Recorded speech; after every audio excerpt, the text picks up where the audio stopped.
Wow, everybody's on. Neil. Hey, Kevin, Femley, Brad, Sarah, Nick. My word. I hope we have enough room on our Zoom account for this. Good morning, Chance. Gunter's on here. Good morning. Gunter. Morning, Tom. Morning, everyone. Good morning. Good morning. Good morning. All right, guys. So it's 10 o'clock. I'll probably wait about a minute or two to get started. There's tons of people on here. I'm just going to give a little bit of a rundown, a little bit of an introduction, and then just kind of get into it. I kind of expect this call to go about an hour, hour and a half, just so everybody knows. Stephen up from the northern lands with the beard there, sir. See you there. Ho, ho, ho. Merry Christmas, everyone. Happy New Year. Yes, he's a crazy Canadian, everybody. So I'm just going to kind of go over some things, what we're going to do for these calls. I am planning on doing this once a month. I'm going to try to do it the first Saturday of every month around the same time. That does seem to work. If you think there's a lot of noise in your background, if you can just mute your mics. If you think you're in a quiet place and you'll be good, then I don't mind you guys keeping your mics open, but there are some people that have a lot of background noise, so just be careful about that. I am going to I have a Facebook group called the Real Estate Free for All. And I think Aaron just posted a link to that group. So if you guys want the recordings of these calls, we're going to be posting the recordings of these calls in that group. That group is really only for a free event that I do every single year, called the Real Estate Free for All event that we do here at our office in Gary, Indiana. So if you guys are interested in that, you guys can come to that. But other than that, I don't really have anything to sell on these calls. I think there will be some of the guests that come on that maybe have some things to offer. Like our guest today, Liam, he is a consultant for crypto, and he can probably talk a little bit more about what he does when it comes to that. But I just wanted to let everybody know that if they do want to join that group, that's where, if you don't get to hear a call in the future, that's where you'll be able to see it. I do already have the next call scheduled. And I have a friend of mine in Indiana, actually, Joshua Jones, who actually makes hundreds of thousands of dollars crypto gaming, will be on our next call on February 5th. So that's going to be the next call, February 5th, about the same time and everything, just to kind of get you guys a heads up on that. So we also will be having some call notes. We had a lady named Joy who created a nice spreadsheet for us, and we'll also try to find a way to pass that around. Maybe that will be in the Facebook group, or we'll put some of that stuff in the chat. So if you guys do want some of the notes on that, we'll do the best we can on that. Samantha Fisher is the one who created that spreadsheet for us, and she's going to help store the calls there as well. I do want to find out who else is involved in crypto and what you guys are all doing. So if you guys want to write the notes or write comments in here, feel free to do that. Today is really going to be almost like an open panel for Liam, or I see Josh on here too. So there's some other people that might be able to answer some questions. I really want to kind of just talk about the basics and really kind of get a baseline knowledge. The last meeting I was at, there was people talking about NFTs and talking about things, and most people in the room had no idea what they even meant. So I really kind of want to get some of that baseline knowledge today. A little bit about me and who I am. There's some people on here that don't know who I am, and that's fine. But I have a construction background. I've been in real estate now for 20 years. I've been a part of buying and selling over 2,000 real estate deals. I own a company called Olson Group Network. We build and manage rental portfolios for investors. Olson Property Services manages those properties. I have a construction management company. We're licensed in many different areas in Northwest Indiana. I also have Sarah Joe Investments, which is my investment company, where me and my wife do lots of different types of investments, from ATM machines to houses to short-term rentals, long-term rentals, lending. We do a lot of that in that company. We're starting a brokerage this year, and we have a hard money lending company called Conduit Capital that we do hard money lending for people. So that's who I am. I'm a real estate guy, and I understand how to buy a house. I understand how to fix it up, how to rent it, how to manage it, how to sell it. In 2021, our companies combined will have collected and paid out over $5 million worth of lending payments, rent payments, you name it. That's who I am, and that's what I do. So a lot of people have already kind of asked me, why in the world are you interested in crypto? You are a real estate guy. This is what you know. Why are you getting into this whole, crypto thing? And I kind of felt on this first call, it was important for me to explain that and to give you guys why I felt so passionate about this and why I wanted to do this. So I am interested in crypto for 4 reasons. And none of them really are to just go out and buy some coins and hope that they go up in value. So I think most people, when they think about crypto, that's what they're thinking. They're thinking, I'm going to go out and buy some coins. I'm going to hope they go up in value. And, that's really, I think that's fine. It's an investment strategy. I'm not saying that there are no time for that and that there's not a time for that. But for me, that's not the main reason why I am interested in crypto. I don't think that this is a, put $1,000 in and you're going to be worth $10 million in the next day type of scenario. And I think that most people, when they have that type of mentality, always lose. And so I'm not interested in it for that reason.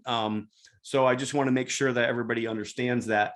However, I do believe, and this is a firm, I 100% believe that at one point in time in the history of the world, we will have a one world currency. And because I have that such of a firm, strong belief, and I believe in my heart 100% that is going to happen, I believe that at some point things are going to change. And I think that we're right now on the cusp, and we can really see that things are going to happen. I also believe that the US dollar is absolutely crashing. So if you guys don't understand that, then that's fine. You guys can get into economics and understand how much less our dollar is worth today and how much less it's going to be worth tomorrow. A little bit of a history on, so I think the number one reason why I'm interested in this is because of the technology. There's financial technology that is going to change the way that I believe we transact all business. And it's already starting to happen, and most people don't even realize it's starting to happen. So I believe that number one, that's the reason why I'm interested in it, is the technology. Number two, I want to understand how to create money. And this is a way to be able to create money from NFTs, gaming, mining, farming, DeFi, cash flow, stable coins, you name. There's so many different ways that you can invest in this that it's going to change the way that our whole internet works. The next thing is, I believe it's going to change the way we transact. And in a business owner, I told you all the businesses that we own, they're very cash intensive. And if I don't understand how new money and new cash is going to flow, I feel like I'm going to be left outside of the dark, just the way all companies were kind of left outside of the dark, like Blockbuster, completely left outside of the dark when Netflix came in. And I really and honestly firmly believe that we are just at the very, very beginning of what crypto is about ready to do in this Web3 platforms that are going to be able to let you really be with your friends, kind of like we're here now, but actually feel like you're sitting in the same room with each other, and actually looking and talking and just having a conversation. And that's just one part of it that has nothing to do with even the financial side of it as all. So I am really wanting to learn. My goals for this is really to learn. I'm not really trying to promote myself in anything for this. I don't have anything to offer anybody. I'm not selling anybody anything. And I really want to kind of just add value to everybody in the community. That's why I'm doing this. And then on the last reason why I'm doing this is that I believe that if I can understand the companies that are backing and the companies that are going to be able to be profitable in this, there's a possibility maybe I can, start a company, or I can be partners with people that have companies that, are in crypto, or that have understanding of the technology that will help down the road. I also want to let everybody know I've been studying this myself personally for about 3 months, which to me makes me no expert at all. I've been doing real estate for 20 years, and there's still days I wonder if I'm an expert in real estate. So I only know what I've been exposed to, what I've researched, the experiences that I've had. I do have some, things that I'm doing right now. And Liam has actually helped me with some of the things that I'm doing right now. Being able to get 19% on my money. And honestly, that was a big aha moment for me. There's actually many of my own real estate investors. I'm looking through the, almost 100 people that are on this call right now. And I'm seeing like several of my own personal hard money or private money lenders sitting on this call. And when I found out that I can make 9% by simply just putting my money from the bank into one other company's bank account and making it go from US dollar to USDC and just make 9%, I honestly really started thinking, holy crap, once my investors find this, like, I'm not going to be able to pay 9 or 10% like I'm paying right now to my lenders, and maybe 11 or 12% is what I pay. And to me, it was like, man, if it's that easy and if it's really that secure, I think there's a lot to be said about that. So it was kind of an aha moment for me in the last 3 months to kind of, think about how this, how this all works, and making sure that I'm on the front lines of this. This whole call here started by just a quick call to Jim Ingersoll. I'm not sure if he's on this or not, but we were just talking about how to get set up on Coinbase, and he was having a problem getting set up on Coinbase, and I was having the exact same problem. And for some reason, Coinbase has, problems with a lot of different people getting set up to start with. I don't really understand it or why they have the problem, because they probably don't have enough people working there. But that whole thing started there. And then I made a quick comment about something in crypto on Facebook, and literally 30 or 40 people commented. So I just said, hey, if I started this call, who would be interested? And this thing really just exploded. I was telling Liam this morning before you guys all got on, I was expecting 10 people to show up on this. I was not expecting this to be this big of a thing. So I do appreciate everybody for being on. Thank you guys for taking out your time on your Saturday morning. If you have experience, like I said, so what do I need from you guys? So I do think that since I'm a novice, I don't know it all. I am going to ask for the group to kind of help me, and I really do want to learn here. So the first thing I want is, if you know an influencer, or somebody who's super deep into maybe one of these crypto companies, or somebody that can really give us high level insight on what's going on, and you think that they may be willing to be on one of these calls, please get them in touch with me somehow. My number is 219-742-7957. You guys can find me on Facebook. You guys can, most people here already have me on Facebook as well. So private message me. Please connect me to those people that you think maybe you already have a good relationship with them. And if you know those people, I would really love to be able to connect with them and get them on one of these calls in the future. That's the first thing I ask from you. If you have experience or an example of something that you've invested in and you think that it's worked, and you're willing to show and be very specific with how you, with what you did and what you're doing, then I definitely also, would love to talk to you and get you on one of these calls as well. I'm only doing one a month. This is a lot of work to be able to make all this happen. So just know if I do have about 5 people on my short list that I'm contacting now and trying to get set up in future calls. But if you can help me with those people, or yourself, like I said, if you have experience in this, I would really love to be able to connect with them. And then also post your comments and questions, suggestions, anything like that. I really, I welcome that. There's probably going to be times, I'm going to just tell you right now, that I might be wrong in my thinking, just because I'm only 3 months into this and I don't want to act like I'm the expert on it. However, I do have one rule. And if you guys came, and a lot of people that are on this call came to the Real Estate Free for All event last year, and you guys know my one rule. So the one rule I have for all my events is no whining. So I'm not going to get into whining. I'm not going to get into negativity and just, bad mouthing. That's not what this is all about. This is really all just about keeping it positive, adding value to the community. And that's what we're going to do here. So if somebody wants to help me, if anybody does want to help kind of keep this community that we started here today together, and maybe you say, hey, like I'll help, with the Facebook group, I'll help making sure people know what's going on. Let me know, and we'll invite you on a call quick with maybe my team, and we can kind of help. I am in need of somebody that I think can really kind of help with this whole thing. My assistant helps me, but I got her busy doing lots of other things as well. And Amelia does a great job. I appreciate Amelia for making sure that everything is working here on the Zoom, and Adam helps run Amelia. And we have a great team here. But if anybody else does want to help with that, I would appreciate that help as well. All right, so I did talk about the next call. I actually do have, I didn't know if Josh was going to pop on or not, but Josh Jones is on here. He will be on our next call, February 5th. And,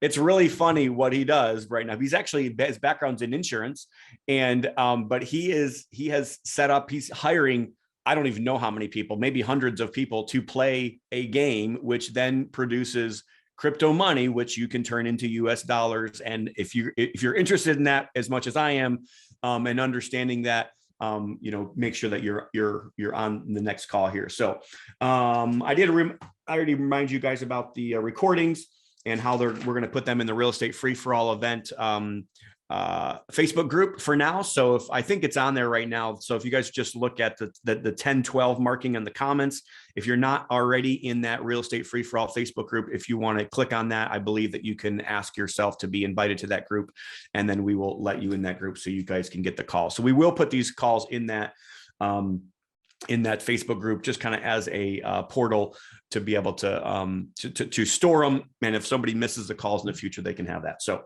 all right, so let's get into this. I do think today's call, I'm trying to keep this very, very basic because of so much of the lack of knowledge and the lack of, the lack. It's kind of like, if you think about it, when you first got into real estate, most people that are on this call probably are in real estate, and people were talking and you had no idea what they were talking about, because they were using terms like ARV and cap rate and internal rate of return, and cash flow, and there's all these different terms that different industries kind of use.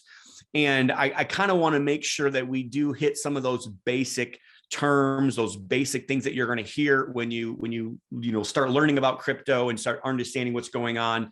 Liam, if you can write down, I do want you to explain, if you can, when you first get started, kind of like the history, Web 1, Web 2, Web 3. I kind of feel like that is a really good place to start. But also I am going to, like, if you guys just want to, this is really not going to be a presentation. A lot of times these Zoom calls from different educators, they're kind of like a presentation, and the guy that comes on is going to have a presentation prepared. We may have that a little bit. I'm going to actually encourage Josh to do that a little bit next month, because I think that people are going to need it to have a base of what he does. But Liam didn't do that today. It's really going to be more like a virtual panel, of a one-man virtual panel. So I really want you guys to have your questions and type them out and have them ready. If you guys want to talk through the questions, we can even figure out a way for it to have a conversation on this as well. But like I said, this is not going to be an educational hour of just going through a presentation and you don't really get to ask questions. It's going to be all questions. And that's kind of how Liam wanted to do this. And I'm totally fine with that. I do want to answer the common questions, basic terms. And we might, at the end, if those questions kind of run out, then I might ask Liam to kind of let everybody know what he's doing, and he's willing to share and let everybody know what he's doing and how he's created his portfolio and what he's doing there as well. But I really want to go over the different segments of crypto, because it does seem like there is it's been very segmented in different types of companies that are because you could, and then kind of like, how does a crypto coin attach to a company? Like, how does that whole thing, work? And then also, I really at least want to at least touch on risk, because I think that that's one thing that everybody is concerned about. I believe that Liam would agree with me that in my opinion, the least risky things in crypto are going to be your stable coins. Like if your stable coins are stable coins because they're, a reason, and they're backed by something, or they're pegged to something. So, but it's just like real estate, in a way, a lot of it has to do with your knowledge and how much, so that's my opinion, on, as far as risk goes. But really, you have to know that this is something that can go to zero. Almost anything that you are going to invest or think about when it comes to this is something that can go to zero, which basically means, you probably don't want 100% of your portfolio in this, in my opinion. One more thing to kind of get started before we get into Liam is this whole call. I want to make sure everybody knows is that, this is not investment advice. This is not something that I'm trying to do. This is for that to advise anybody on. This is for educational and entertainment purposes only, right? So I had to make sure that we got that in there as well. So Liam, why don't you just start us off then now and introduce yourself, and kind of we'll go from there. Yeah, so my name is Liam Chase, and I'm the resident crypto expert, I suppose. Me and Tom actually met in Utah during an investor. It's called the Insiders Investors Club, and we hit it off pretty quickly. He had all kinds of questions about crypto, and I was doing my best to answer him and bring him along. But I mean, my story in crypto is pretty simple. I feel like I'm a lot younger than most people on here, so I have a different perspective on this. And my history and my experience is not as extensive as yours, Tom, of course. But as far as crypto, I got started back in 2017. I think I got pulled into a lot of the hype that, a lot of the FOMO that people were seeing back in the 2017 era, when Bitcoin was running from like $1,000 to $20,000 over that year or two. And I made some quick money on that. I was looking at Bitcoin, just trying to make some quick money. I was really young, like 19, 20. I'm about 25 now. And, I kind of walked away from it, didn't really understand it. But what ended up happening for me is I actually got into an industry in my current position where I started learning more about macroeconomics, and I started learning more about how money works, how the financial system works, and just reading and keeping up to date with the macro events. And this is actually one big thing that led me to having a better understanding of what crypto is and what it's actually doing, is the context. So I think for a lot of people, the context is very important, so that you can, put all the pieces together, because without that context, and a big mistake that people make is they just see an asset that goes up and down like a stock, and that's not actually what's going on here. So I'm so glad that you have done your deep diving, Tom. A lot of the stuff that you said here already, I agree with 100%. This is not just an asset to go up and down. This is actually a technology that's at the forefront of disruption for a lot of things, especially on the financial side.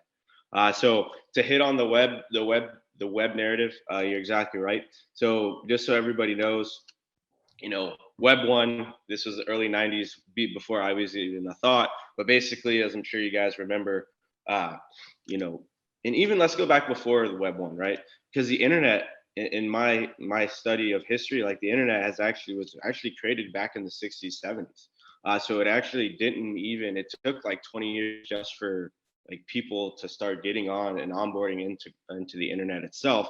And it started with Web 1, which were these very flat websites. It was all informational. All you could do was really upload documents, information that people could come visit to read. And then that only became possible because of a couple of different things that happened. One of the big things, and these are called the protocols of the internet. So a lot of people don't know this, and this will actually relate back to crypto once we get there, but we're just kind of telling the back story of this first. But back when the internet, before what we come to know as the internet today became about, there used to be all these different sorts of networks. Some of you may be aware, I am not because I wasn't around back then, but there used to be all these different networks and they actually didn't communicate with each other. And so it wasn't actually until the advent of a protocol called the TCP/IP, which I believe was in the mid to late 80s. Okay, and basically what the TCP/IP did was that it connected all these networks so that they could actually communicate with each other, and that's what's become the present day internet. That's where the Web 1 came into play, because all these networks could start talking together. And then we saw the advent of protocols like HTTP, which is a hypertext transfer protocol, which allowed for, documents to be uploaded and things to be uploaded into these websites. And we saw the advent of the WWW, the World Wide Web. So, I mean, there's all these different things that come together that create the internet that we know today. And it was not always just as simple as hopping on a Zoom call and, getting to chat with all your friends from all over the country and all over the world. So we have the Web 1, which is where just the basic text. And then the Web 2 came along, I would say mid 2000s. That's when we started seeing Facebook come online, maybe even late 90s with Google, Amazon, Netflix. They would obviously eventually transform into these Web 2 giants that we see today. But that's kind of a brief, quick history of that, right? So internet started, and it was a long time before the internet even gained mainstream adoption. I mean, I don't know about you guys, for me, but I feel like the internet, in the early 2000s, we always had the .com boom. Everybody that had a .com had a valuation, and they were worth something. I'm sure you guys probably remember a little bit better than I do. And then we saw the dust settle, the smoke clear, and obviously the giants were left standing. And so from there, we come to really the modern day, which is, the internet. And I guess what we can talk about is like, what is Web 3, but Tom, do you want to go that way? Because I feel like that might be a little too advanced. I know you said you wanted to start with some of the basic stuff. So let's take a step back just to kind of give you guys that, now that you guys have some context. So there's like two types of context that's really important to fully understand crypto, because crypto is just it's a combination of so many different things, thought process, philosophies, politics. I mean, there's so many things that intertwine within crypto and blockchain and all of it. So there's a lot of depth to the whole industry. I mean, I focus on one specific part of crypto. Josh, who's going to be speaking on the next event, he focuses on another part of the specific crypto. There's all sorts. I mean, this is literally what I call it, is a digital borderless economy. And so, I mean, if you think about what an economy is, it's a bunch of moving parts. And just historically, it's been limited to our physical location, right? Our physical being. Obviously, with web, we've kind of opened that up over the web because we can transact on the internet. But where crypto comes in is it becomes a permissionless, digitalist, borderless economy where, like Tom was, and this ties into what Tom was saying about the global currency, where basically we're going to be transacting and working on a global scale and globalization. So, but Tom, I don't want to go too deep because I know you said you wanted to be pretty simple. So sure. So let's just back up and just start with maybe the different sectors. So let's just go with the different sectors in crypto. I mean, you basically have companies that are exchanges and they have their own coins. That's kind of almost like a sector in itself. You have stable coins, and you've got all these different types of coins, and kind of like, I just think that it's not just, I think some people look at this and they think it's just like the stock market, and it's really not. So let's just start there. And then I also kind of want to get into some lending. Like there's a lot of, I know that you're into a lot of this where you're borrowing from one place and investing in another place. And I kind of want to get more into the sector that you're into, which is the DeFi space. Yeah, sure. So, I mean, actually there was one question that I saw come in here, Tom, from Tom Modica, I believe. Sure. He had a really good question and I love this question. So he said, my number one question is, how does a computer code hold value? which is great. So this is what a lot of people don't realize. Software, what is software? Software is the automation of human labor, okay? So computers do labor that humans would take many of us over or extensive time to do. They do it at a rapid speed. And software, in most cases, as we see, can do do labor that humans aren't capable of, right? So I mean, it's kind of like horsepower. That's like the equivalent of saying, how does combustion engine, how is that valuable to a horse, right? So computer code is to an engine what horses are, like that's the equivalent there. It's like human labor versus horse labor. Horse labor turns into horsepower, human labor turns into software. So that's where the value of software comes from, because it's literally labor being done at like such a quick speed that's beyond human capability. So that's what a lot of people don't realize. And that, as I was saying earlier, like the understanding of not just the financial aspect of this, but also the technology side of this, because I feel like a lot of people that do dive into the crypto, they don't have, and even myself, like I'm not a self-proclaimed techie. I don't know how to code. I've learned really everything that I do know about computers, the internet, everything since I started studying crypto personally. But to go into what you're talking about, so yeah, I mean, the crypto economy is maturing to the point where we're developing sectors similarly to the stock market. But yes, you're absolutely right, Tom, in the fact that a lot of people, when they hear, I think it's a misrepresentation to simply just categorize everything as a crypto, like to put everything under one umbrella that every single digital asset or digital currency exists under. So, I mean, we're seeing some of the big ones, Bitcoin is obviously kind of in a league of its own. Then we have stable coins, we have smart contract platforms, we have gaming, we have NFTs, we have DeFi, and then even within those subset, we have all sorts of subsets within those, just those 5 general categories of tokens. And so, I mean, there's literally, like I said, it's an entire ecosystem that, unless people take the time to pierce behind the veil, they would never really know what's actually going on behind the scenes. They're just going to see, like you said earlier, a token that goes up and down, and this is like a stock market. So then let's just talk about that right there then. So if I buy a stock, because I think there's a basic understanding that I think I want to make sure I understand, and I'm sure there's a lot of other people on here that want to understand. So this is really a question that I think I know the answer to, but I'm not 100% sure. So if I go to the stock market, right, and I buy a stock of Apple shares, basically I own a portion of those of the company, right? I mean, that's how owning a stock works. And this is where I kind of feel like,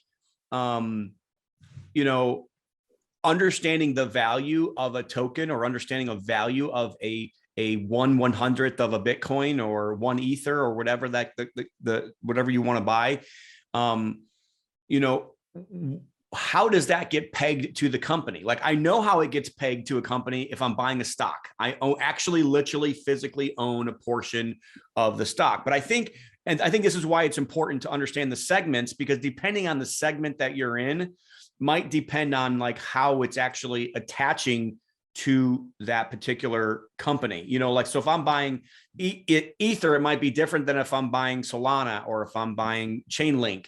Like, so can you explain that to me? Because it's something that I still don't understand. Like, I'm not really buying a share of the company. But if you think about it, there are real viable, profitable companies that I can buy crypto coins in, like Coinbase. I can buy Coinbase. I can buy Voyager tokens. I can buy crypto.com, tokens. And so these companies are really making money. They're really not backed by these coins, but how can I guarantee, I shouldn't say guarantee, but how do I quantify, how do I understand how that value is pegged to that company or or that project that's backing that coin? So you're talking about, how do you value, basically you're asking, how do you value a coin? Because it's so hard. Like there's like, there is no underlying company that's producing this, that, the other thing. So the way I look at it is going back to the example of the software. When you look at software as, you know, a form of labor, like that humans just can't be on, that can't produce, right?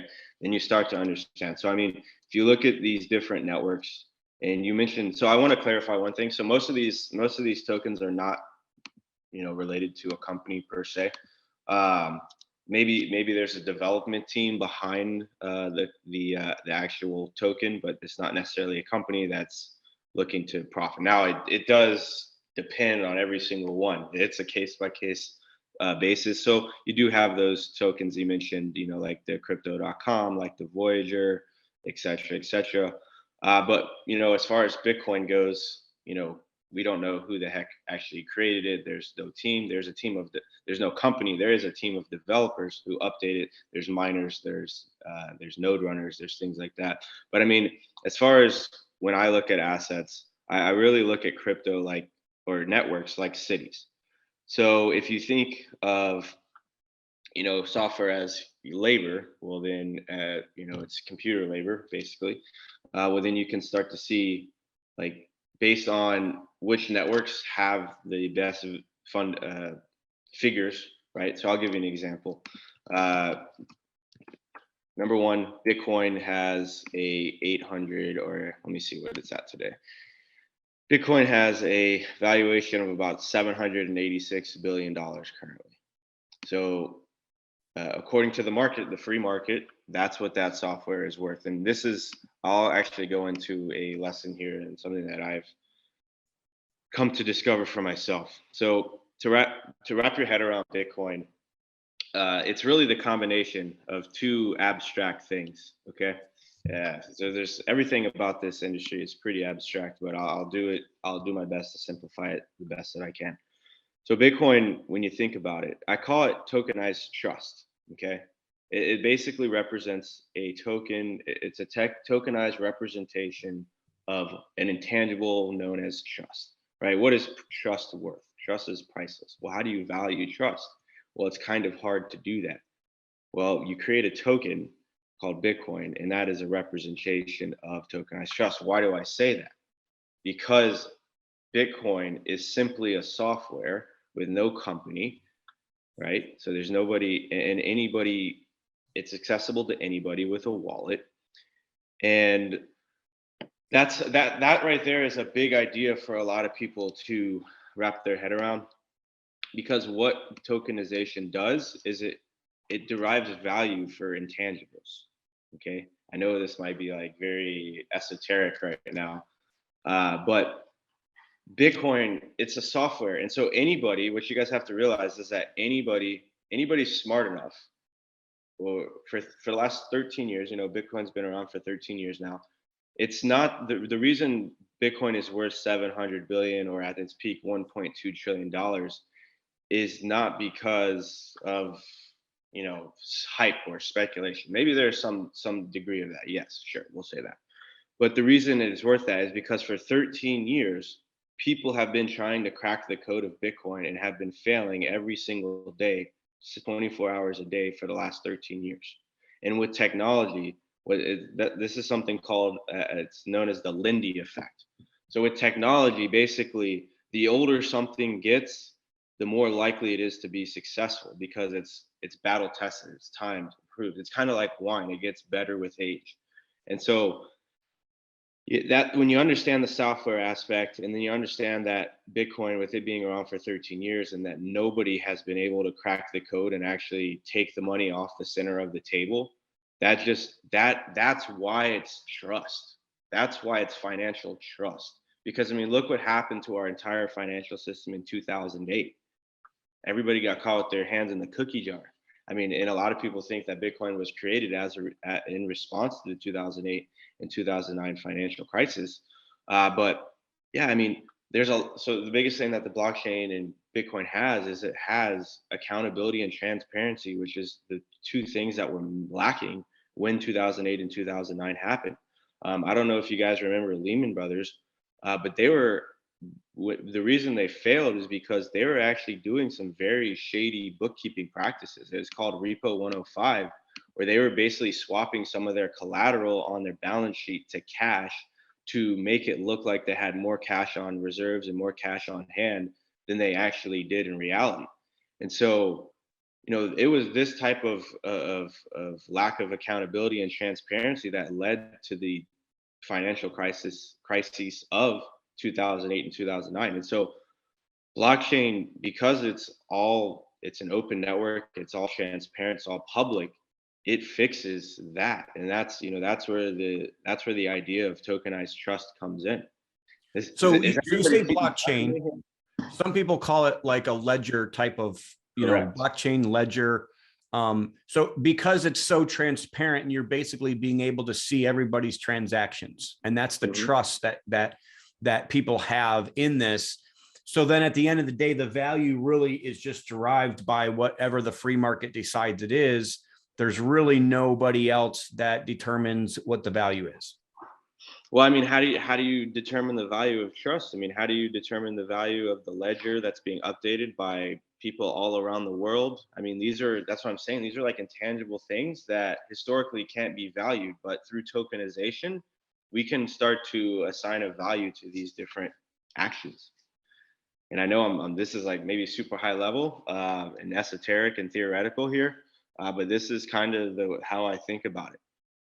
Well, I just think that most real estate investors, if they're going to take their money away from a real estate type of transaction and move it into something that really has because we're so used to backing, in my opinion, every time I do a loan, I want to know what's backing this loan. If worst case scenario happens and if I do need to, take this house back from this person, am I going to be able to get my money back? So there's an asset that's kind of backing my money. And it's even the case to a certain degree when I'm in the stock market. I don't think the stock market is even near a one-to-one valuation, because you already see things like Apple that's trading at, who knows, some umpteen thousand times earnings. And so you're not really getting a one-to-one like you get in real estate.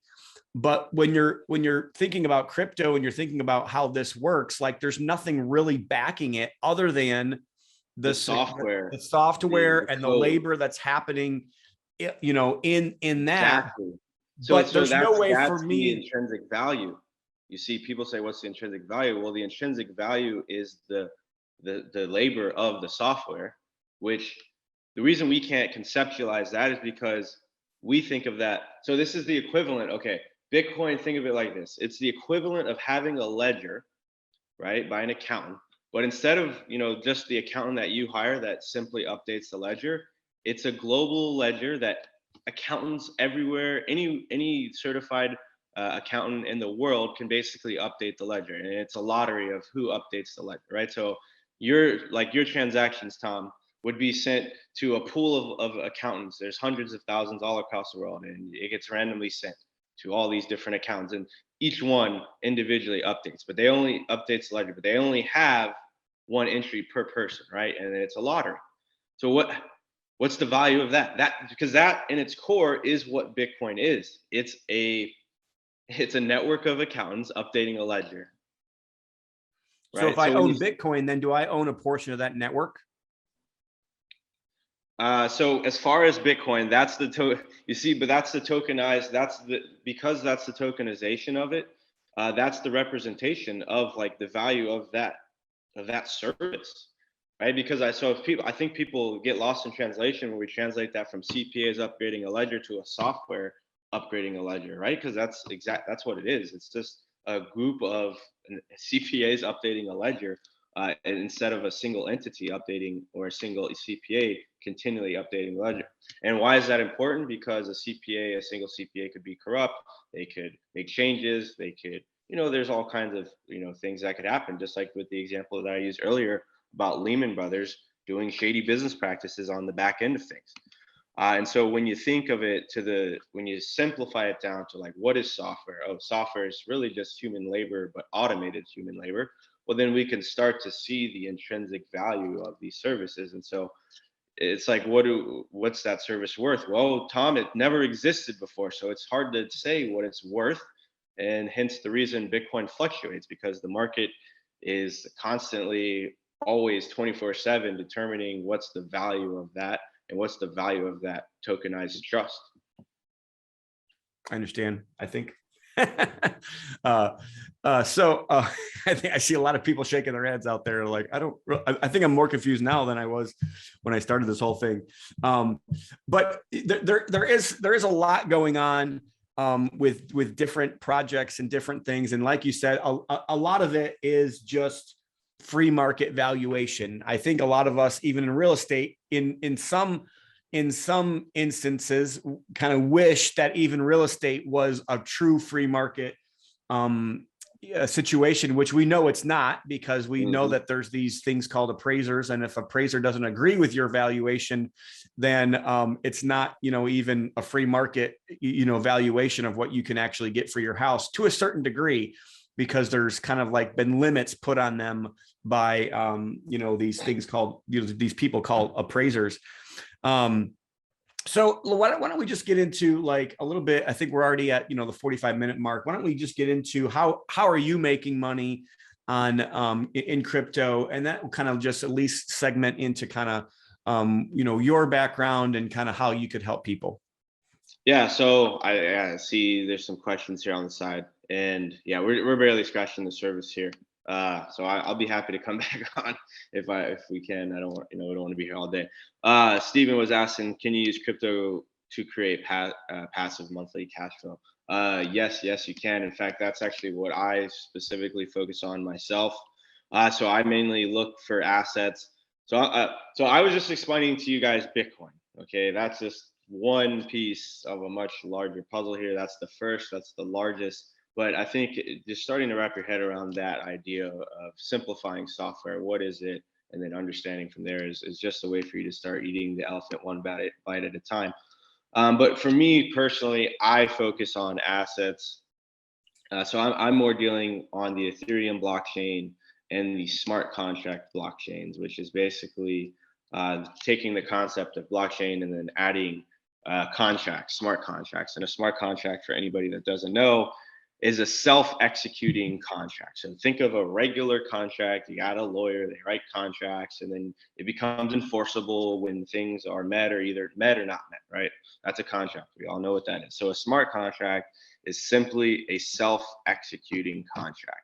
So basically, whenever the parameters that are agreed upon within the contract are hit, whatever is stated in the contract is executed. So for example, if Tom and I made, and not saying that we would, but just for this example, we made a sports bet on the Super Bowl, right? We're going to be having this Super Bowl party or get together networking event for IIC here up in February. So if we made a bet about who's going to win the Super Bowl, he picks team A, I pick team B, and then, he wins. Well, before that even happens, we would basically connect our wallets, and when that result is uploaded into the smart contracted, my money automatically transfers to Tom rather than Tom having to approach me and ask me for my money. Maybe I'm a shady person, I run away, or I tell him I don't have the money, or X, Y, Z, all these different things that could go wrong in a traditional bet, right? So with a smart contract, it executes automatically. So that's just the simple version of what a smart contract is. And really, like when I was talking about technology for ourselves, think about if we could make that happen with all of our tenants, where they automatically made their contributions every single month. What if I could do that with all the people that borrow money from me? If I could automatically make sure that that money gets transferred to me on a monthly basis, and I wouldn't have to worry about that. These are just things that we need to think about. And I know that this calls is a lot on theory and kind of understanding, but I do think that people need to have a foundation before we kind of get into a lot of things. So go ahead, Lehman, because Liam, I want to kind of get into what you do and how you I'm just going to go through. Jad asked, what does it mean to be that there is a cap on how many Bitcoin will be mined? That just means that it's a hard asset. I know that might sound crazy to you guys, but even compared to something like gold, which we say is a scarce asset, but gold has been inflating at 2% for the last forever, right? So I mean, theoretically, even though gold is scarce compared to a lot of other assets, is still, we don't really know. There's still an infinite amount based on what we know so far. And let alone if we could start tapping into asteroids like Elon Musk is talking about, gold might not become so scarce after all. But with Bitcoin, you know, it's scarce because it was made that way. It was coded into the contract. It was made, and that means that once we mine the last Bitcoin in 2140, which will be long after we're all gone, there's no more Bitcoin to be mined. Now, you know, where we'll be in 2140, yeah, that's hard to say. But as far as what I do is pretty simple. Just to pivot into that for you, Tom, here. I focus on, I take a very real estate, surprisingly enough, I take a very real estate approach to my crypto investing. So I look for assets that I can, number one, collateralize, that can create cash flow, and that I can borrow against. So, you know, that's the example that I was using when I was meeting a lot of you guys that I see. I was like saying, hey, look, I help produce crypto cash flow, just similarly to real estate. So to use an example that you guys are aware of, and obviously with real estate, you buy a rental, you put tenants in, you take out debt, you mortgage the house, right? The tenants, they pay rent, portion of that covers the mortgage, covers expenses, you get cash flow, profit at the end of that. You build up equity over time from the cash flow from the tenants, you refi the house, you take out the equity, you rinse, you repeat, right? So did I get that right, Tom? And for everybody else in here? I think so. Okay, perfect. So I pretty much do the same thing within within crypto. I buy assets, whether it's something like Bitcoin or Ether, except for it's a little backwards. So I buy assets with equity. In this case, Ethereum is one of my core assets, and I deposit that into what's known as the crypto banks.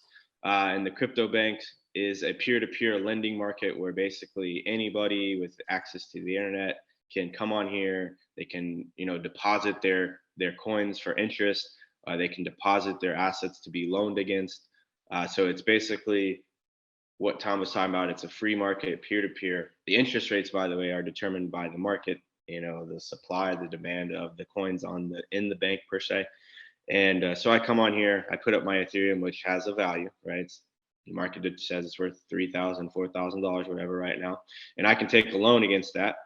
And I can take a loan against that based on a loan to value ratio, right? Just like real estate. And, you know, I personally usually do about 30 to 40%. And, you know, somebody else on the other side has deposited, let's just say a stable coin, USDC. So I deposit my Ether as collateral. And I think we all understand this collateral idea since you guys are in real estate. So I deposit my collateral, I get the USDC. I take the USDC and I, you know, go do whatever I want. I can turn it into real money in my bank account. I can go put it into Anchor where I'm earning 19%. I can go buy some more crypto with it. I mean, it's mine. I can do whatever I want with it. Now, the caveat to that is obviously that until I pay that debt back that I took against my collateral, then I'm not going to be able to withdraw my collateral, right? And so that's just one way that I'm using crypto cash flow. Crypto to generate cash flow. So typically what I'll do is I'll take that debt, maybe I'm paying 3% on it, right? So generally you're going to see interest rates in crypto anywhere from 3 to 5%. And you can even get interest as low as 0.5%, which is crazy. But you can get, you know, I've got like $15,000 worth of debt that I took, and I'm only paying like $75 in interest on it over a year term. So that's just one way. And then the other thing that I do, so core assets like. Well, let's back up on that because there might be people on here thinking, oh, I'm going to get a bunch of free debt. Yeah. You're really, it's almost like the infinite banking concept because in a way you're borrowing your own money. And so when you say that, it's kind of like you're borrowing your own money and that's why it's so cheap. It's not like you're borrowing somebody else's money. Yeah. So I call it infinite banking 2.0. There's no premiums. There's a 24/7 uptime, you know, all the things that people like about the whole life thing without all the downside, right? You don't have to worry about insurance, which you don't have to worry about premiums. You don't have to worry about institutions. So these are all the things, you know, and this is when it becomes a little more tangible. You know, Bitcoin's a little more ethereal because it's a big concept to wrap your head around. But when you start getting into, okay, let's compare apples to apples, insurance, like you just said, the infinite banking policies to this, right? You're depositing your own collateral. Exactly. The underlying is an asset. Instead of having underlying dollars, which you can deposit stable coins, which are dollar equivalents, you can deposit assets like Ethereum or Bitcoin that do fluctuate in value. And yeah, so you're borrowing your own money at 3 to 5% usually, but you can get it as low as 0.5%, which is great. So yeah, there's backup on that. So let's get into kind of like the specific platforms that you're using. I think a lot of people would be, I know I'm interested in that. I'm trying to read through the questions. I think that's a good question as well. So and I do think that I would like for everybody, and I kind of feel like I'm the teacher here now, giving everybody homework, but I really do believe it'd be well worth your while between now and the next call to really understand and maybe open up a crypto, to open up a Coinbase account, a MetaMask account, and what are some other ones that you use? And I know there was a specific question about what are the banks the crypto banks that you're using.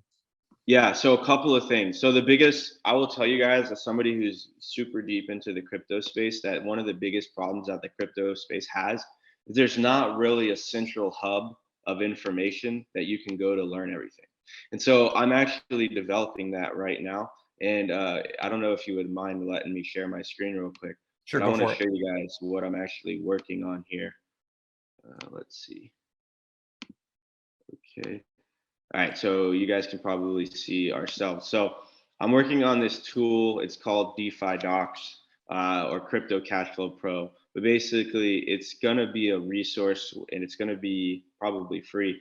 But basically, you can come in here so you can get DeFi, need to know, and you can just start to wrap your head around some of these some of these concepts, right? Like crypto wallets, decentralized applications. You can click into these tabs. You can, talks about the wallets, the keys, things that you need to know relating to that. So if that's something that you want to be notified of, if you don't mind, Tom, we do have like the pre-launch page. It's on defydocs.io. Awesome. I'll type it in here, defydocs.io. So you guys can just go register, just get notified when we actually end up launching that. And I'll stop sharing there. And then just to answer some of the questions in here, how does Lee make money? I think we talked. I answered one aspect of that. Sounds like a great way to correct rent. Yes, it's similar to that. Is this the same as staking? No. So what I'm talking about in lending and borrowing against my assets is different from staking. So staking, if you guys understand staking, so that's actually a consensus mechanism, basically a way to secure the blockchain, which. Well, the best way, I mean, I've been studying this a lot, Liam, because to me, it's like, it's a concern of mine, like if I'm putting money somewhere, I want to make sure that there's liquidity. Like I want to make sure that not only can I get the value, but I want to make sure I can exchange it back to US dollars if I want to get it back into US dollars. So the whole liquidity issue is a really big issue. And honestly, it's becoming an issue with real world currencies. If you're looking at what's happening right now in Europe and over in Asia, like they're having a massive liquidity problem right now. And some of those banks, big time holders and businesses are pulling money out of those banks and they're having a massive liquidity problem in real dollars, whatever currency that, they are. So this is kind of to try to solve the problem of liquidity. So you stake your coins, you give somebody else access to be able to have those coins so that their platform or their protocol has liquidity. Is that the best way that you could think of to explain that? Yeah. And they pay a high yield. That's what I'm trying to say. It is exciting. If you're like a real estate investor, I think should be really excited about staking and about like getting, decent amounts of money for I'll just show it to you guys because I think, let's just show it to you. So let me show you the crypto bank. So this one is called Aave. This is probably the most popular, most trustworthy bank. So right now it has about $13 billion in deposits in this smart contract. So all this money, all these tokens are sitting inside of this smart contract that was built by the team who developed this platform, Aave. And so we can see here, there's all of these different types of currencies. So we have DAI, Gemini dollar, SUSD, USDC. These are all stable coins, right? These are all assets that are typically pegged to the the value of a dollar in one way or another. There's lots of different ways that you can peg it to a dollar, but generally those are pegged to a dollar. And so we can see here, look, it's very transparent. Market size, there's $1.9 billion in deposits. And we can see, so there's deposits, there's 1.8 billion in deposits, and there's a 77% utilization rate, right? So of that, I'm getting some notifications here, sorry about that. But of the 1.8 billion deposited, there's 1.4 billion borrowed, which means there's only about $400 million left in liquidity there. And so we can see our rates here. You're going to earn about, close to 3% for depositing this specific asset. You're going to pay this to borrow, right? And this is on stable, but if you do variable, you're probably going to get something closer to here, which is 3-4%. So you're generally going to see rates in crypto around 3 to 5%. Just depends all on the supply and demand, right? So most of these stable coins are probably going to be around the 70 to 80% utilization rate. And so we can see some more details down here, like maximum loan to value. So if you were to deposit this asset, you could borrow up to 75% of the equity. And basically, if your loan to value got us up to 80%, there would be a liquidation, which you would pay a 5% penalty. And it just says, hey, you can use this as collateral, and you can see you can borrow it at a stable rate. And then here we can see some historical trends. So these are just kind of the rates since November 24th. You were paying as low as 1%. And then, it ranges, as you can see here, down to 1%. And at the high, you're up at 5.5%, a little more than that. And then you can see what you'd be earning on deposits. And so, I mean, this is when it becomes more tangible, right, for people, because you can actually see this stuff behind, you can see all these facts and figures. So this is one bank that I'm actually using. Let me go back to the questions here. Is that staking? No, so this is different from staking. Looks like you got a little feedback. We get that muted.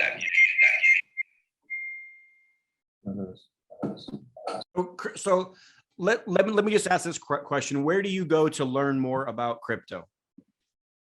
Once we get it built out, Defy docs. But that's the big problem with crypto right now. There's not like one central hub that I can go to, because how I learned is YouTube, Twitter, Discord. Like, I've spent hours upon hours scouring these different platforms to get the info that I need. There's not one place that right now, which is what we're building that one place where you can just go to get all of it, right? Instead of having to scour across all these different platforms. I just want to go through some of the questions. Which crypto banks have you used? Any recommendations, who to check out and who to avoid? Yeah, so Aave is the biggest one. That's where I would start if you wanted to get involved into something like this. Can you take us through one of your sample deals, like with costs and numbers? You said you were getting cash flow, but it seems like this was just a loan, as you mentioned. How do you generate cash flow? Okay, here, I'll give you guys a quick example. Let me see here, and I'll actually show you guys some of my personal stuff.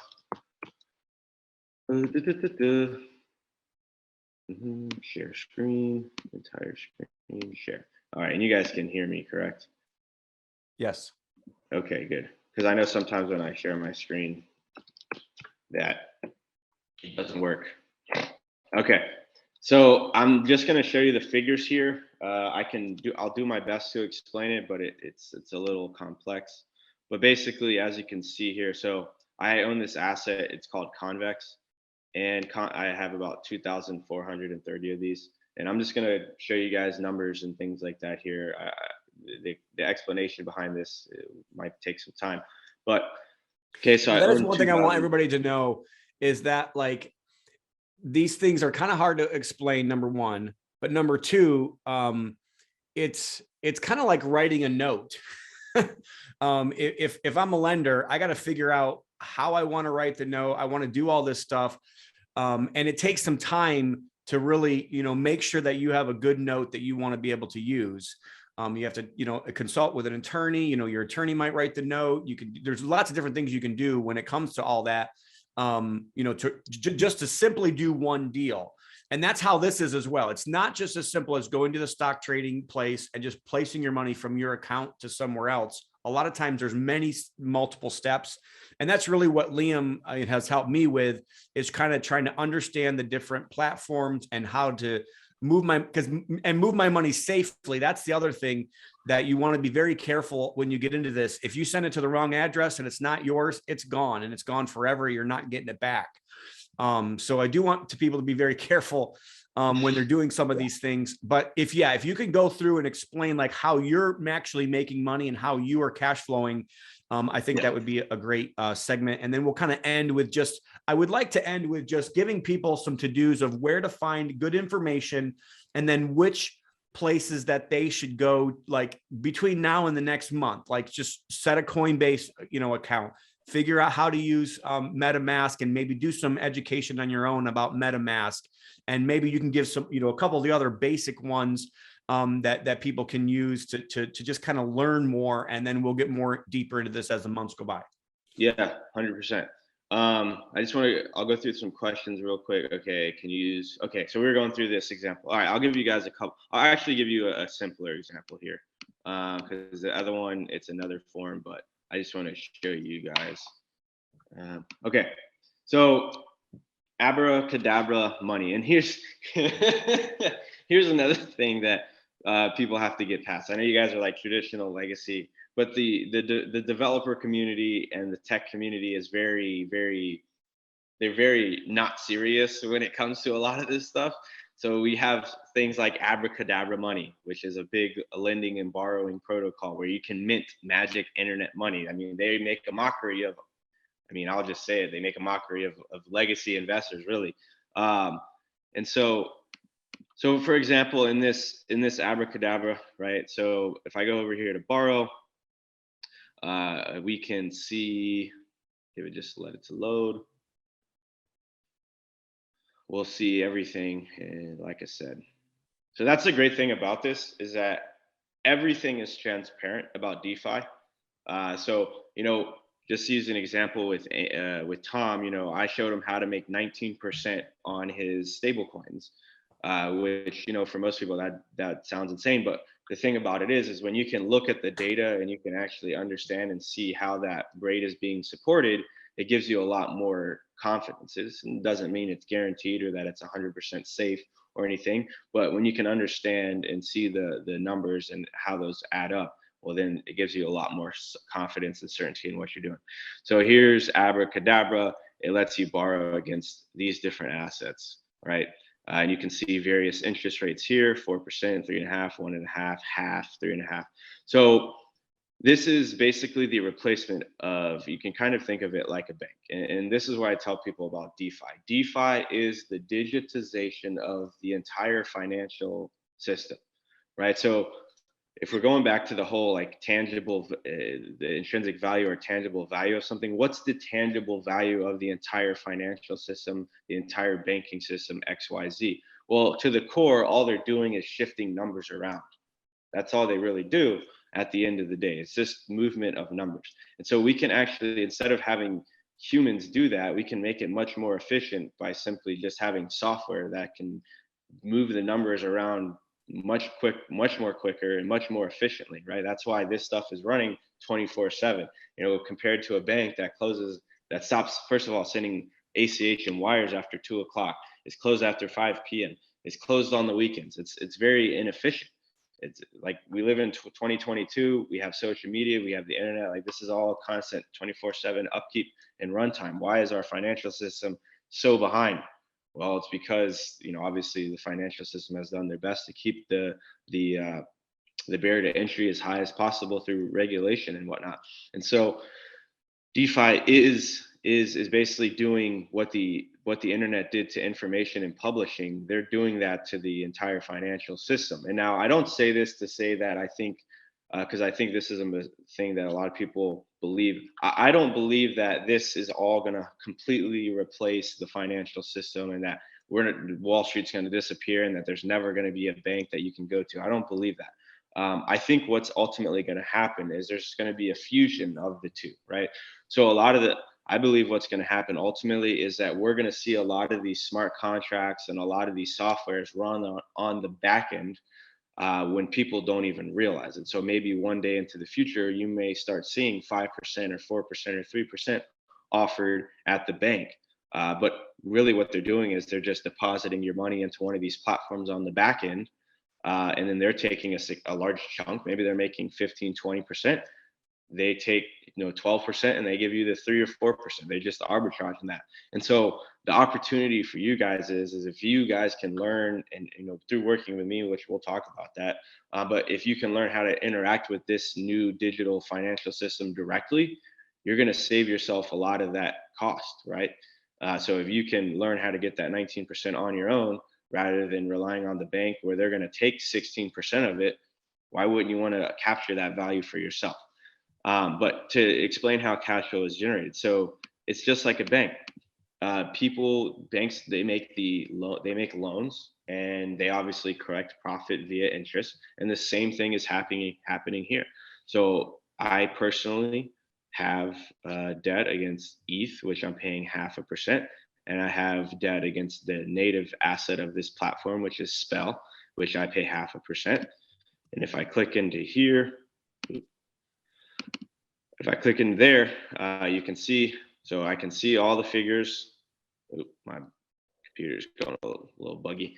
I can click, so here's my open position. So I've actually taken a loan against this asset called S-Spell, and I'll explain that to you guys in a second, but collateral deposited, just how many values, what's my deposit worth, or my collateral worth, 22,000, how much I've borrowed, about, close to 4,000, shows me my liquidation price, shows me how much I could borrow, so basically I'm paying interest. So now the question is, who does that interest go to? Well, that interest goes to the people that stake this particular asset. So S-Spell in this example, right? So the interest is distributed to the stakeholders. And so again, and this is where the whole regulatory battle comes in, like, hey, what's a security, what's not, what's a commodity, that's all the regulatory side of things is yet to be figured out. But basically, this is the simplest example, is there's a borrowing and a lending market, and interest gets paid out to people who own the asset of the platform. So I'll show you guys another one here that's a little easier to digest because it has a really nice dashboard. But hold on. Let me switch my networks. And this ties back into earlier with what we were talking about with the different networks. But this is the easiest platform to see the numbers on. So I'll show you guys this. All right, boom. Stats. All right, so platform fees. So this platform has generated $18 million in interest payments, right? So in 50% of those interest payments go to token holders. So you can see it's generating, right now 30, it's down right now, but it's generating, $20,000-$30,000 in revenue per day, right? And it's the same as Aave. So there's a borrowing and the lending market, right? So you can see your people are borrowing, paying 6, 4, 3, 3, 4, 25, 4, 11. So you can see. So what I focus on is actual services being rendered and provided. I focus on real cash flow. So as you can see, this cash flow that I'm showing you guys is actually being generated from a service provided similarly to a bank. And that's ultimately what DeFi is it's the digitization of finance. That's what it is. You're putting your money in one place and then you're borrowing money from that place to go use it another place is giving you a higher yield. Yeah, that's one way. But as far as how the cash flow is generated, I'm borrowing against myself and I'm paying myself at the same time if I'm a stakeholder in that platform. So interest fees get paid to the people who are stakeholders. And so how much are you actually making, I guess, then at the end of the day, like how does this how does this get into my, I won't even get into how does it get into my account because you got to back it all out once you get it in there. And that's a whole nother topic for a different day. We don't have time for that today, but so how much are we talking actually making? I mean, to me, making 19% on Anchor is Yeah. is pretty good. And most people on this call, if I could show you how to make 19% with a stable coin that's not going up and down in value, that's probably be really happy for most people. And maybe we'll take a whole, segment in a different call and just go over Anchor, because I think it would be a great call for people. But how much are you making? Like, because it doesn't seem like they're giving you percentages. It's like they're giving you a portion of how much they're making. Yeah. So, I mean, in the specific example of, because that's the thing, like, so in the specific example of the first one that I gave you guys, Abracadabra, that's paying about 25% APR, because that's all, and the rate of return is all based on the revenue that's generated, right? So if it's growing in revenue, well, then guess what? The yield is going to go up. So that's the thing about this, is it's all like real-time numbers. It's all free market. It's all based on, in this specific example, how much interest is being paid at any given time, right? And that calculation can change on a weekly to monthly basis, depending on if more people are taking loans against their assets or not. So there is a question that keeps popping up in the chat. It sounds like everybody that's tried to get on the DeFi docs needs a password. So is okay. Let me try. So it should be, and I sent you guys defydocs.io. One second. I'm checking with my tech guy here. Okay, here it is. All right, here's the new link. I sent the wrong link. Okay, it's defydocs.io/register. There we go. Okay, there you go, guys. It should be up. That one should be good. I've got a question from Aaron. Thoughts on DeFi and Celsius interest accounts? So this actually ties back into what Tom was saying. So, on these platforms like the Celsiuses and the Voyagers, you can get these 9-10% loan rates. But my biggest concern with those is that it's not transparent. I can show Tom how he's making 19% on Anchor. He can't show me how he's making 9% on Voyager. That's the difference between decentralized finance, which is basically there's no actual company. It's just software. It's just code. And these centralized companies like a Voyager, like a Celsius, where it's an actual company running it. There's no transparency. You don't know how that, you don't know who that your money is being lent to get that 9% on Voyager, for example. Whereas on Anchor, I can show you who your money is being lent to get that 19%. It's actually being lent to a person who is over collateralized, just like we were talking about earlier. You have to deposit collateral in order to tap in or get access to the actual funds. And so, yeah, let me go through some of these questions here. So I got the new link for you guys. It's defydocs.io/register. That was my fault. And then can you take us through? Okay, we took you through one of the sample deals, Coinbase Pro. So to answer the question, what tools do you need? You only need 2 tools. I only use Coinbase and MetaMask. So for all my clients, that's the only 2 things that you need. Coinbase is simply an onboarding, a fiat on-ramp, quote unquote, where you can actually buy crypto with a debit or a bank account. You need that, right? Because you can't buy crypto without dollars, of course. And Coinbase is that on-ramp to actually start acquiring the crypto. So Coinbase.com, Coinbase Pro, like Trevor mentioned, those are really the only tools that you need. And on top of MetaMask. Someone recommend watching a prime called blah, blah, blah. Trying to clean learning DeFi docs. Do you need password? Tom and Joey, have you read? 2 coins, 1 coin, 2 coin, what coin, Bitcoin? That's good. How do you decide on which coins to use long term versus which coins to make at a relatively quick return? That's not something that I'm going to go in today, just because we don't want to be here all day. As you can see, guys, I could talk about this all day. There's a lot of depth to go into here.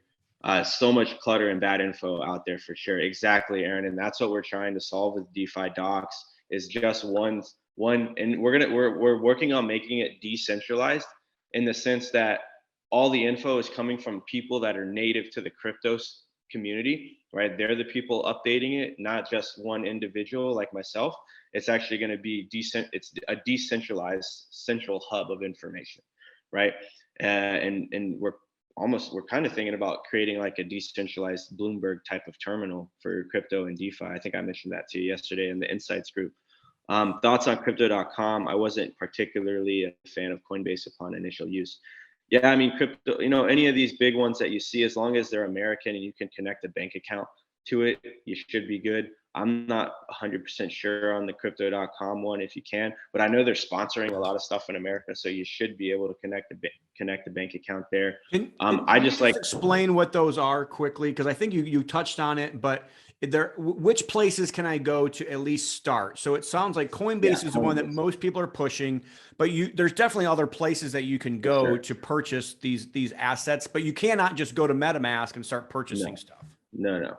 Well, you can. You're gonna have to put in a credit card, and you'll get charged even more fees than you would if you went through a Coinbase. So yeah, some of the big ones are Gemini. That's an American firm. Coinbase, which is, we all know, publicly traded. Voyager, they're actually Canadian based, but they are American approved. I believe crypto.com, I think you can upload your bank account and connect your bank account there. And either that, or you can, I wired money into crypto.com. Yeah, exactly. So you can either bank, wire, credit, whatever. They usually can connect to our banking system in one form or fashion. And then another one is Kraken. That's another American exchange.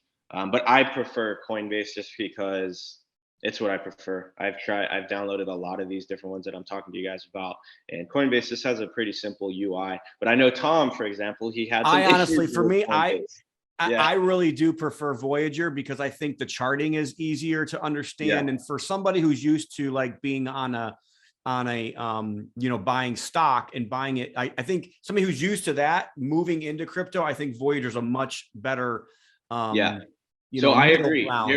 There was a point in time where I was a big fan of Voyager too, because Voyager it tracks your dollar cost average, it tracks your rate of return, it tracks these types of things, right? Which they don't do on Coinbase. But as I started getting involved with the DeFi side of things and MetaMask, I needed the ease of access to transfer my crypto out of Voyager. And Voyager is not very good when it comes to transferring money outside. I mean, I think you texted me the other day talking about how you requested your money to be transferred out of Voyager a couple days ago and it still hadn't gone through. So that sometimes that can happen on Voyager, where usually Coinbase is a little more instant. And so I just found, for my use case and what I'm trying to do, Coinbase has the best ease of use and the ease of access for what I'm trying to do. If you're somebody who just wants to buy and hold crypto on one of these platforms, Voyager is probably a good place to start, because like I said, it does track those metrics like the return on investment, your dollar cost average, things like that Coinbase does it. And all these different applications have their different features.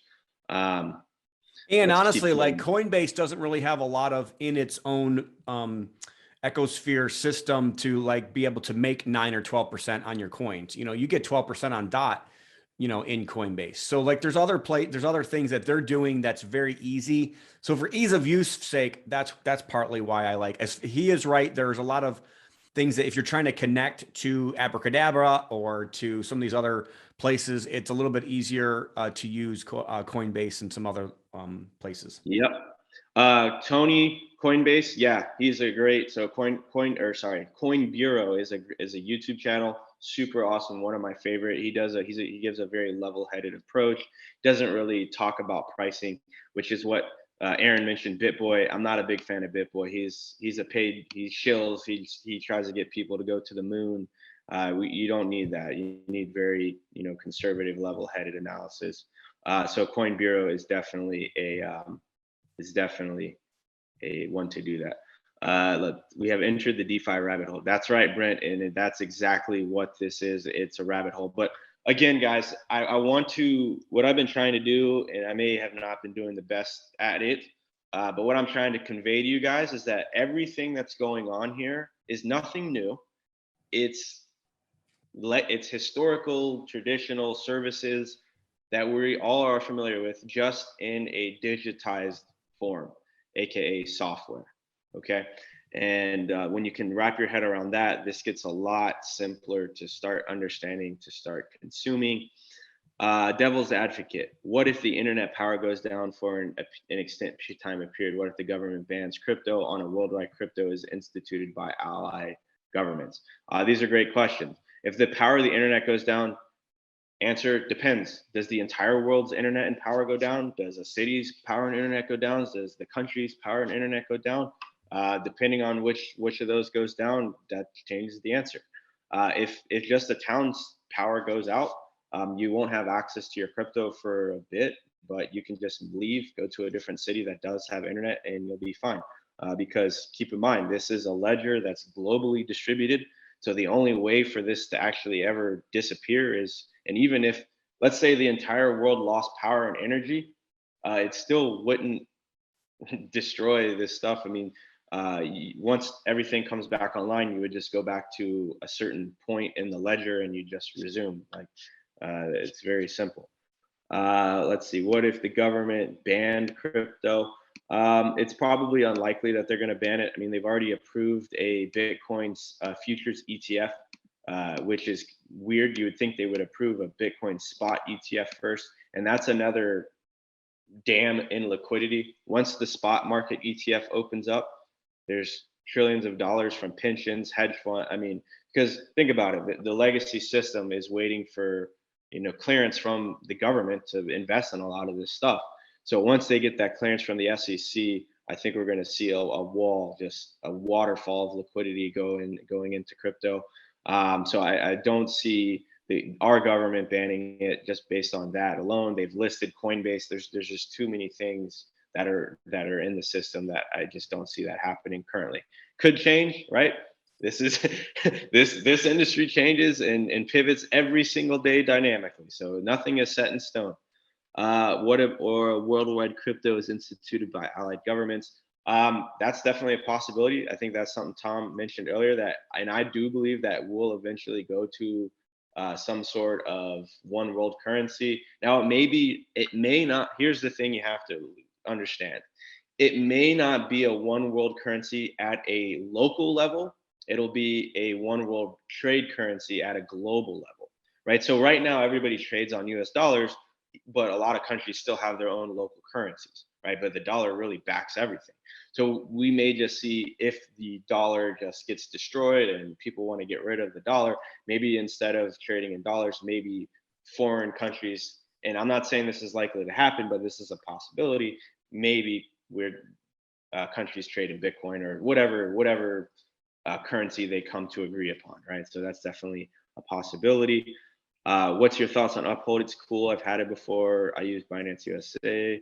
I like Uphold. I use Gate.io. Yeah, Gate.io is pretty cool, especially when you're trying to get access to some of those, that you're not going to get on an American exchange. But once you start going down the DeFi rabbit hole and things like that, you're going to be able to get all those coins, because most of those coins you can just get through things like MetaMask and things like that.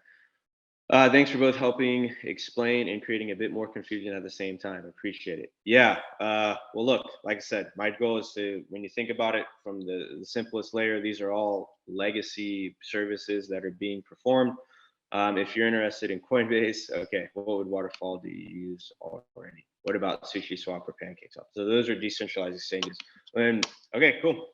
Tom, mind if So any final thoughts, Liam, or anything that you would just encourage everybody to kind of go and do this next month, just to kind of get their feet wet and understand a little bit more about, different ways to be able to know what's going on? I guess for me, I'm looking more in the deeper end of this to try to figure out how to use this in my own business, and how this is actually going to help shape the world, kind of like the internet. Like, everybody was involved in investing in the internet early, but the people that really won were the people that figured out how to use it.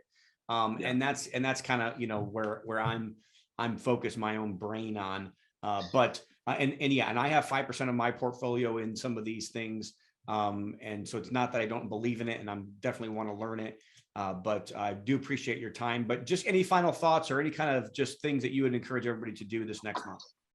Yeah, so to answer the question, what service? So I'll just talk about what I do. So basically, I do consulting, where I know this has probably been overload.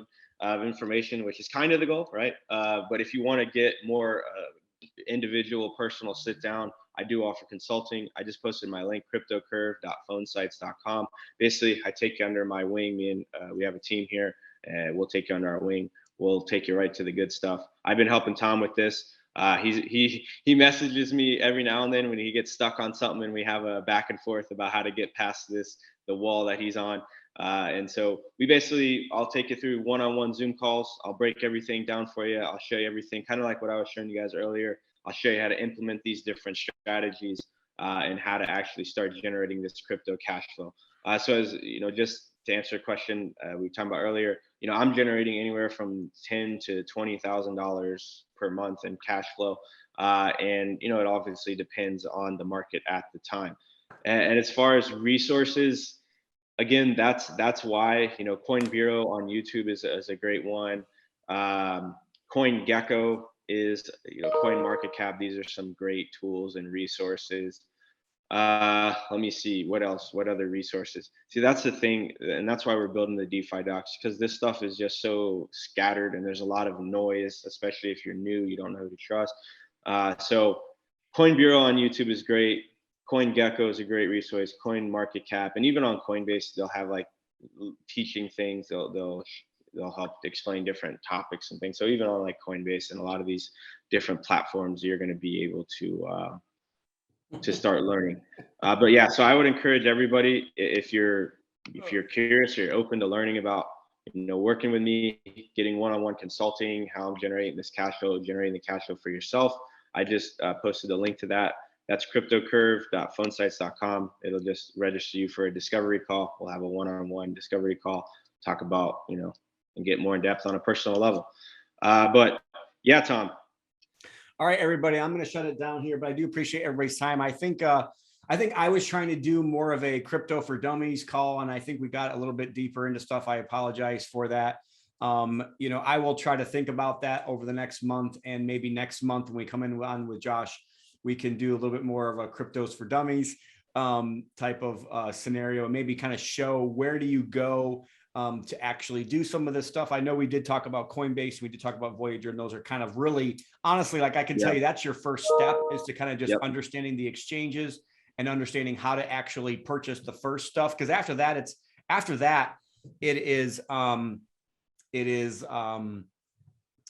Josh is saying I'm a crypto dummy compared to Liam, but maybe that's a good thing. Maybe you can help like people that don't know anything at all. We didn't even talk about what are NFTs, what are gas fees, some of those things that when people really get into it, they're like, holy crap, like I don't want to pay a gas fee. Well, I don't either. So just like I just wanted gas in your car. Yeah, I mean, I just wanted to hit on that because I think, like I said, the context before we even get into the specifics and the micro. I think just understanding the context and like wrapping your head around some of the things here is useful, because like for me, like I was saying, when I was buying Bitcoin back in 2017, I'm like, I don't know why I'm doing this. I'm just doing it for money. Okay, cool. But now that I've actually have the context, and so I'm just giving things to think about, to ponder, so that they can get a better idea of what all this actually represents. Yeah, I just wanted everybody to understand it's more than just going to crypto.com and buying coins. So I'm glad we got a little bit deeper, because you know, I really did want people to understand that this is a whole lot more going on behind the crypto than just the coin itself, and somebody coming up with some meme coin like douche coin. Yes. You know, like those are and we didn't even talk about that. Like there are a lot of crap coins out there that are practically worthless. So I would be very careful 100%. to, you know, make sure you understand which coins actually are attached to something and they actually have real value, and other coins that literally have no value other than just the fact that they're a picture, and like other people say that they're worth something, like douche coin. So 100%. so keep that in mind. I'm excited about next month with Josh coming on, and I think with the Facebook group, if you guys have I have another call that I think I have a video of that I will post in the Real Estate Free for All Facebook group that I think does a really good job of kind of laying a great foundation, and you can rewatch it over and over again. But I appreciate everybody for their time today. Thank you, Liam, for investing in our community. like you, Yeah. like Liam said, you know, I hired Liam to help me with my stuff. And if you get stuck, you start thinking, I want to do something. I want to get on Abracadabra, or I want to get my money into Anchor. How can I earn 19%? Like, he was the one that helped me figure out there's 5 or 6 different steps to get into any one of those projects. And I tell you, I'm not the tech savvy person. If you're super techy, you might figure it out, but you might still mess it up and then send your money somewhere that it's never going to come back. So, and so everybody, just so they know how to connect with me, I posted the website to book a call. It's cryptocurve.phonesites.com. Basically help you shorten that learning curve. And then you can connect with me on Facebook. That's where I'm most active, Liam Chase. I think you have a Facebook group. I'll join that so you guys can join me there. And then if you want, you can email me, liam@liamchase.com, just my first and last name.com. Those are probably the best places to connect with me. And then obviously visit that site. And then if you want to get notified of the DeFi docs, which is going to be that centralized hub of info that you can rely on, then be sure to register for the DeFi docs at the link that I put earlier. But Tom, thank you so much. Like I said, we're probably going to have to do a lot of these. I'm more than happy to come back on. So, but yeah, I just wanted to give you guys a macro perspective today, because I think it's important that you do get that context before you get into the micro. So yeah. I agree. All right, guys. Well, that's it for me. I have got to get to a wedding this afternoon for my niece. I appreciate everybody's time. We will see you guys next month, February 5th. Same time, same channel. We will send out the links. If we've already got your email, then we will, send them to we'll send you calendar invites to the email, but we'll also post them to the Facebook group, just like we did. And I'll probably do a personal post like I did this week as well. So other than that, I hope you guys have a good Saturday, and we'll see you next time. God bless. God bless. Bye-bye.